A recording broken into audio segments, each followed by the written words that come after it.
Yesterday, the Groundhog Empire made a surprising announcement. It is to send one of its own into space. From a top-secret wooden base floating on the North Pacific Ocean, the Groundhogs will vie to carry out a feat of engineering and endurance that only humanity has so far accomplished. It wasn't long since that the Species and Space Club looked like it was to get another member in the Numbats. Viewers may recall the disastrous culmination of the marsupial space race, however, that saw Numbats parachuting to Earth after their shuttle disintegrated due to quokka sabotage. But what would Groundhogs in space look like? Here, an artist's representation shows what we might expect from a groundhog moon landing. And here, a glimpse of a groundhog satellite. Upon success, will the Astrohogs receive the same honours in Groundhog Society as our heroes did on their return? And should this achievement pave the way for many more, could we one day see groundhogs aboard the International Space Station? A tantalising thought, given that so far there have only been tensions between the Groundhog Empire and humanity, especially in North America. Of course, these speculative accomplishments depend on the completion of an already difficult mission. Sending a first manned or groundhogged vessel into orbit is one fraught with risk. For insight, we spoke to Yuri Hodgkin, Professor of Aerospace Engineering at Naraskaya University. Professor, would you say that there is a great chance the mission could end in groundhog misery?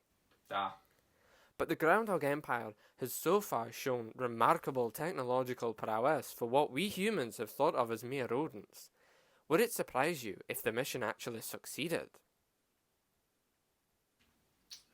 Yet. It is a compelling thought. Reports indicate that the launch will be broadcast live. Will you be watching, Professor? Thank you, Professor Hodgkin. Spasiba. As we count down to launch of the Groundhog Empire's first foray into space, it looks safe to say that the future of groundhogs, much like our own species, lies beyond the stars.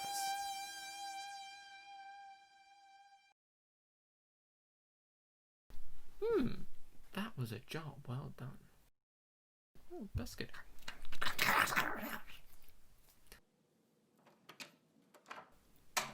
Hi, Billy. Hi,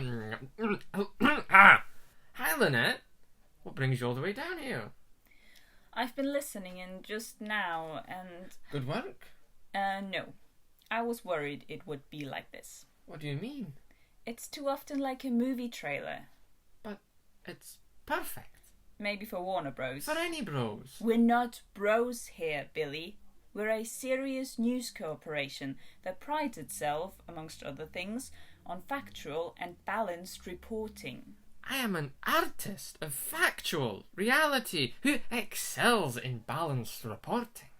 We don't need you to be an artist of anything. We need you to be a reporter.